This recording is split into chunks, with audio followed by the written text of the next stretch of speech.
Bonjour, heureux de vous retrouver pour ce dimanche du Saint-Sacrement, de la fête du corps et du sang du Christ. Donc, Édouard, moi-même, Jean-Marc, Michel, Alain et à la technique, comme on dit, Alfred, qui est là fidèlement pour nous aider dans cette transmission. Sans lui, nous ne pouvons rien faire. Alors, nous allons donc prendre cette lecture de l'évangile du dimanche que l'Église nous propose en cette année A, donc dans l'évangile de Saint Jean, chapitre 6, versets 51 à 58. Jean 6, versets 51 à 58. Nous commençons par écouter ce discours de Jésus dans la synagogue de Capharnaüm après la multiplication des pains et la marche sur l'eau. En ce temps-là, Jésus disait aux foules des Juifs : « Moi, je suis le pain vivant qui est descendu du ciel. Si quelqu'un mange de ce pain, il vivra éternellement. Le pain que je donnerai, c'est ma chair, donnée pour la vie du monde. » Les Juifs se querellaient entre eux. « Comment celui-là peut-il nous donner sa chair à manger ?» Jésus leur dit alors : « Amen, amen, je vous le dis. Si vous ne mangez pas la chair du Fils de l'homme, et si vous ne buvez pas son sang, vous n'avez pas la vie en vous. Celui qui mange ma chair et boit mon sang a la vie éternelle, et moi je le ressusciterai au dernier jour. En effet, ma chair est la vraie nourriture, et mon sang est la vraie boisson. Celui qui mange ma chair et boit mon sang demeure en moi, et moi je demeure en lui. De même que le Père qui est vivant m'a envoyé, et que moi je vis par le Père, de même celui qui me mange, lui aussi vivra par moi. Tel est le pain qui est descendu du ciel. Il n'est pas comme celui que les pères ont mangé. Eux, ils sont morts. Celui qui mange ce pain vivra éternellement. » Voilà, nous prenons un moment pour chacun de nous, vous de votre part, nous de la nôtre, lire dans l'Écriture, notre Bible, ce récit, ce discours de Jésus, Saint Jean, chapitre 6, versets 51 à 58.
Nous pouvons maintenant lire ensemble cet évangile, cette partie de l'évangile. Et voilà, nous qui sommes autour de la table, nous partageons, et vous qui êtes de l'autre côté de la table, certains sont plusieurs, ensemble pour nous écouter et pour lire avec nous cette parole de Dieu. Voilà, nous commençons tout simplement à échanger, à parler au sujet de cette lecture, Jean chapitre 6, versets 51 à 58. Je crois qu'on peut commencer par une remarque intéressante sur le cadrage de ce passage.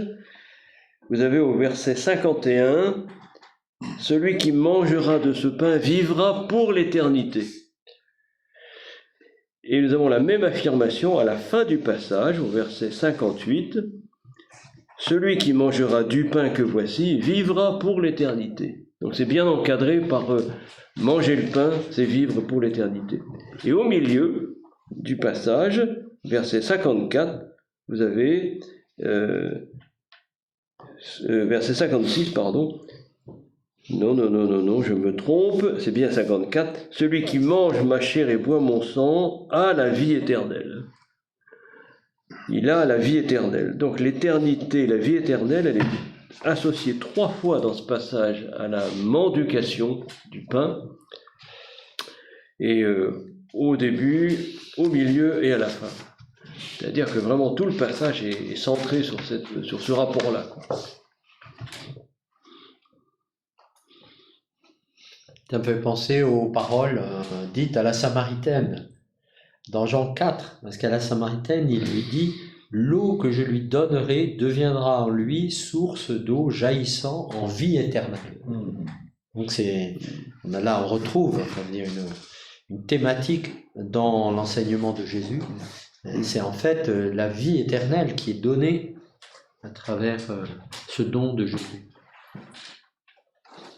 Je n'ai pas compté, mais le nombre de fois où le mot « vie » arrive dans ce passage, et d'ailleurs il n'y a pas seulement là, mais ailleurs il dit « Vous n'aurez pas la vie en vous », au verset 53, au verset 57, « Je vis par le Père, de même celui qui me mange vivra lui aussi par moi », etc. « Qui mangera ce pain vivra ». Oui, ça c'est la conclusion. C'est très souligné. C'était annoncé avant, mais c'est très souligné. Olivier serait là, il dirait que Jésus a peu de vocabulaire. Ouais. Pas Jésus, mais Jean.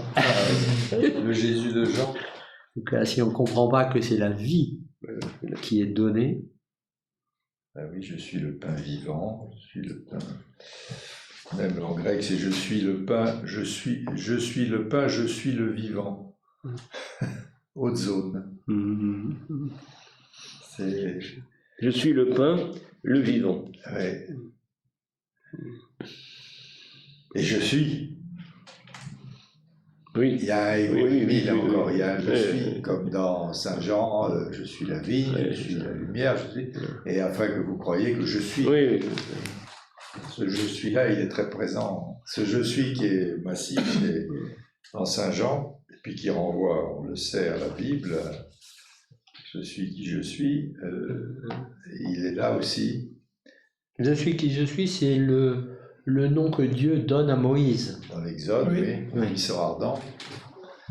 Je suis qui je suis, ou je suis qui je serai, mais enfin, voilà, je suis. Tu leur diras, je suis, a dit que. Exode 3. Oui, Exode 3. Et là, on le retrouve en tête de ce passage. Le je suis. Mais c'est le nom de Dieu, le nom que Dieu donne de lui-même à Moïse pour la mission. Et de temps en temps, en tout cas, Jésus le ramène, ce nom, pour affirmer devant ses auditeurs qui sont ici des Juifs, son essence divine, enfin sa réalité divine. Il n'est pas n'importe quel prophète. Il est « je suis ». Et dans le « je suis », moi ça m'a toujours frappé, qu'il y a, en tout cas en français, même en grec, il y a le pronom « je ». Ego. Ego, eimi.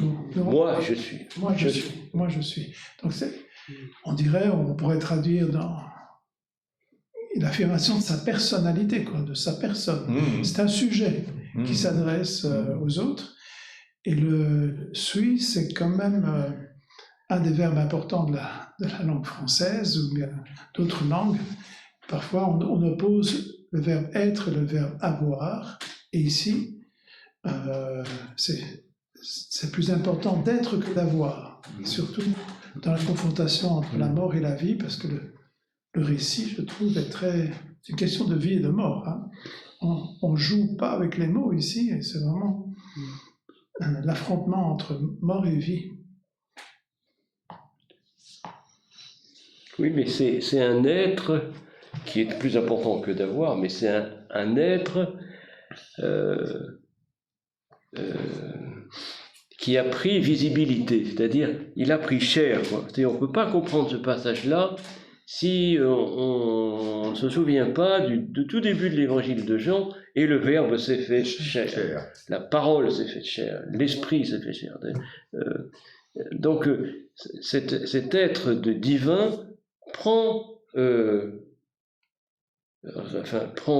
devient visible, il prend chair de notre chair, quoi. Il s'inscrit dans notre histoire, dans notre vie quotidienne. Il devient visible au lieu d'être invisible. Alors il y a aussi je suis, donc moi je suis le pain vivant descendu du ciel. Il dit à la fin il n'est pas ce pain comme celui qu'ont mangé vos pères et ils sont morts. Qui mange ce pain vivra pour toujours. En fait, les pères ont mangé la manne au désert. Donc, quelque chose qui est descendu du ciel, en tout cas, qu'ils n'ont pas cultivé eux-mêmes, qui a été donné. Et Jésus se compare ou prend cette image de la nourriture qui descend du ciel. Donc, il est lui-même cette nourriture. Et il va dire au verset 56, qui mange ma chair et boit mon sang, demeure en moi et moi en lui. Donc il y a déjà la distinction entre la chair et le sang, cette distinction qui sera reprise à la scène et où Jésus librement sépare le pain et le vin et donc donne sa vie librement, alors qu'ensuite il sera enchaîné. Mais là, il y a cette affaire de communier au corps du Christ, à la messe, à l'Eucharistie, c'est la fête du Saint-Sacrement. Mais déjà, communier au corps du Christ, à la messe, c'est un niveau de compréhension. Il y a un autre niveau de compréhension, c'est communier au Christ lui-même. Qu'est-ce que c'est? Alors eux, ils le prennent au pied de la lettre. Manger sa chair comme si on allait manger le bras de quelqu'un. Donc ils sont dans une compréhension binaire. C'est la chair ou c'est pas la chair, enfin je veux dire, voilà. Alors ça demande d'accepter plusieurs niveaux d'interprétation qui jouent ensemble et qui ont leur valeur. Enfin, d'autant plus que ce que tu dis, les pères qui ont mangé la manne, alors ils sont morts. Alors la manne, quand on prend le mot en hébreu, manou, ça veut dire, c'est une question. Qu'est-ce que c'est la manne? Ils ont mangé une question. Et comme ils n'avaient pas la réponse, ils en sont morts. Alors Jésus, il est la réponse à cette question. Je suis. Voilà.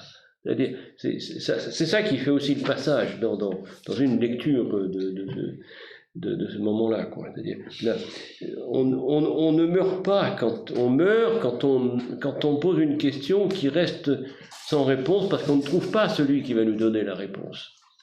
Alors, mais on se met à vivre si la question, c'est-à-dire si la vie prend un sens dans la rencontre avec celui qui parle. De toute façon, là on est dans la conclusion du long discours, où les choses se précisent en quelque sorte, c'est ma chair, mon sang, etc. Mais avant, c'était pas tellement ça. Dans le même discours, c'est celui qui croit en moi, c'est celui qui vient à moi, il ne peut venir à moi, verset 44. Ça revient plusieurs fois, je ne sais plus où c'est. celui qui vient à moi, verset 37, 35 aussi. 35, qui vient à moi, oui, tout à fait, n'aura jamais faim, qui croit en moi, n'aura jamais soif. Autrement dit, c'est toute une démarche quand même qui se solde, qui aboutit, qui s'accomplit là, mais c'est pas séparable l'un de l'autre, quoi. C'est le même discours quand même. C'est la même personne qui parle. La même personne qui parle au même moment dans le texte. Oui. Moi, je trouve très important que Jésus, devant les Juifs, puisse s'identifier à la fois à la chair et au sang. Parce qu'il dit chaque fois, celui qui mange ma chair et boit mon sang a la vie éternelle. Parce qu'il y a comme deux traditions qui se mêlent ou qui apparaissent unifiées en lui. Pour les Juifs, dans la tradition, le sang est le siège de la vie. C'est pour ça qu'il y a des règles tu ne verseras pas le sang, etc., mais des règles de nourriture. Et la chair aussi. Mais en une seule personne, c'est-à-dire en Christ, il y a ces deux traditions. Parce que la chair, c'est la manne, comme on vient de le dire. Il y a deux traditions qui confluent et qui se mettent ensemble en unité. C'est d'ailleurs pour ça que l'acte de communier est un acte d'unité. Alors, on ne va pas poser la question, sinon ça va faire débat. Mais pourquoi on ne communique pas plus facilement aux 500, ben, ce n'est pas l'époque pour l'instant. Actuellement, c'est à cause du Covid. mais on voit bien quand même qu'il y a une unité qui est manifestée dans la liturgie orthodoxe, par exemple, très forte. Une unité pour affirmer qui est Dieu. Que Dieu est cette unité-là, dans le temps. En tout cas, ça montre aussi que les disciples qui ont communié au corps et au sang du Seigneur à la dernière scène, en fait, ils étaient avec lui depuis longtemps, ils l'ont écouté, ils l'ont vu faire, ils ont cru en lui, voilà. Et du coup, le fait de communier au corps et au sang, c'est pas n'importe qui, c'est quelqu'un qui a une histoire avec Jésus, quoi. Et du coup, des gens qui communieraient comme ça de passage, c'est pas une communion. Enfin, des gens qui peuvent pas communier parce qu'il n'y a pas la messe possible pour eux, mais ils sont pas en dehors de la communion. Et ceux qui communient au corps et au sang du Christ parce que c'est possible et qui croient au Christ, alors dans ce geste, c'est étonnant, c'est un geste très simple, eh bien, on affirme quelque chose, quoi. Et on croit que quelque chose nous est donné. Dans ce geste très très simple, enfin, je veux dire, mais quand même qui engage au sens, il faut s'avancer, il faut communier au corps et au sang. Et c'est l'aboutissement de ce qui commençait ici, juste avant. L'œuvre de Dieu, leur répondu, c'est que vous croyez en celui qui l'a envoyé. Verset. Et après, ça va se... Alors ça, c'est au verset 29. Oui. Alors, il dit quel signe nous donnes-tu, etc. Mais moi, je trouve que c'est important que ça passe par quelque chose de concret. Le pain et le vin, quoi. Que ça soit signifié d'une manière par des objets, quoi. Des objets qu'on peut voir, qu'on peut toucher, qu'on peut absorber. Parce que sinon, ça peut rester une communion complètement dans la tête, quoi, intellectuelle, mais c'est pas une communion qui vient nourrir notre chair et notre esprit, quoi. Ça reste une distance, ça reste une extériorité. Il s'agit d'être en communion intime. Et le geste de communier, il a aussi cette fonction-là de nous rappeler que c'est avec quelqu'un d'autre que nous-mêmes qu'on communie, on est en relation, on rencontre quelqu'un, on reçoit la vie par ce geste-là. Et puis ce qui est étonnant, c'est que on ne peut pas communier au corps et au sang du Christ si on est tout seul. Voilà. C'est-à-dire, il faut au moins qu'il y ait un prêtre. Okay, voilà. Et à l'inverse, on dit bien que le prêtre ne peut pas célébrer tout seul. Donc c'est la communauté. Donc on ne communie pas par correspondance ou par Internet, parce que c'est le rassemblement de la communauté. L'affaire du sang communié au corps et au sang du Christ, moi ce que j'ai compris de plus simple, c'est qu'on ne communie pas au sang du Christ, parce que c'est trop compliqué et qu'il y en a qui boivent trop. Donc, j'ai déjà vu moi-même.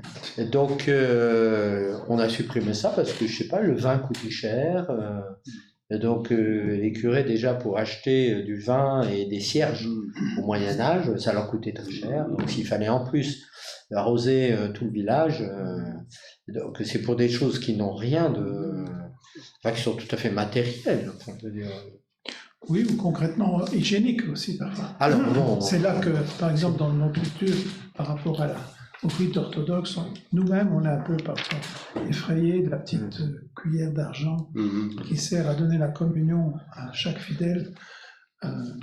Mais, puisqu'on a parlé de ça, je trouve important de redire, ce qui paraît évident, mais à travers le texte, ça nous est redit et réaffirmé, c'est qui communie à l'un, mon corps, à sa chair, ou qui communie à son sang, communie à toute la personne de Christ. Ce point est important, c'est pas une question de mathématiques, juste, à nouveau, c'est une question de...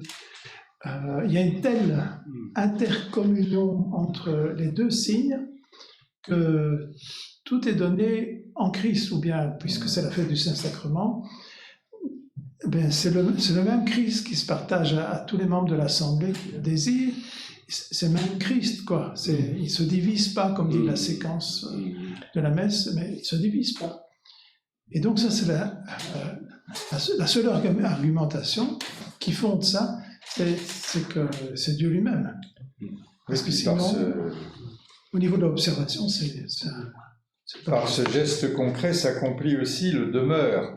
Je mange ma chair et bois mon sang, demeure en moi et moi en lui. Le demeure qu'on retrouve plusieurs fois après dans Saint Jean. Je pense que c'est au chapitre 15, la vigne, si vous ne demeurez pas en moi, vous ne porterez pas de fruits, des choses comme ça.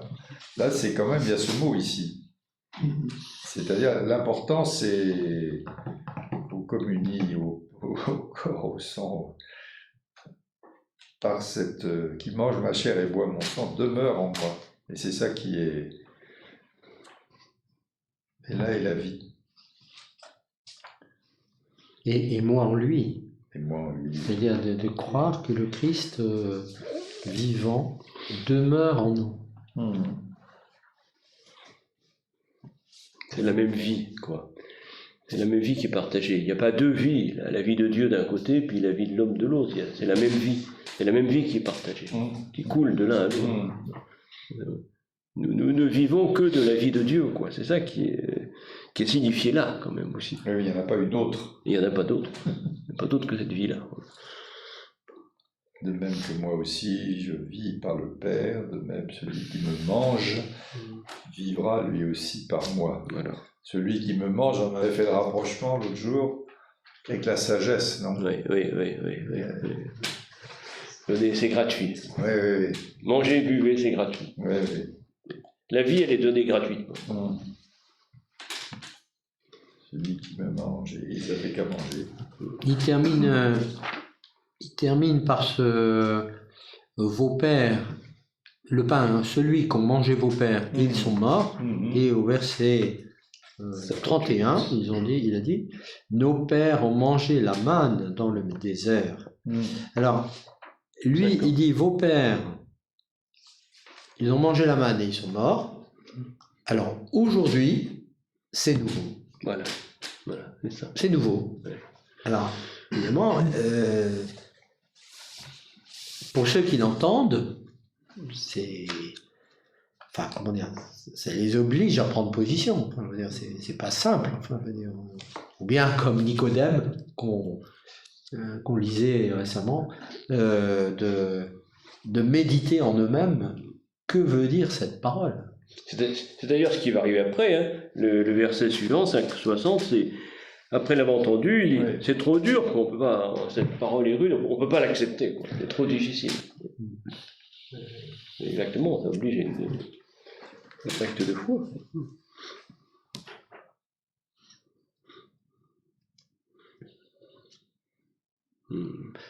Oui, parce qu'en même temps, nos pères ont mangé la manne au désert.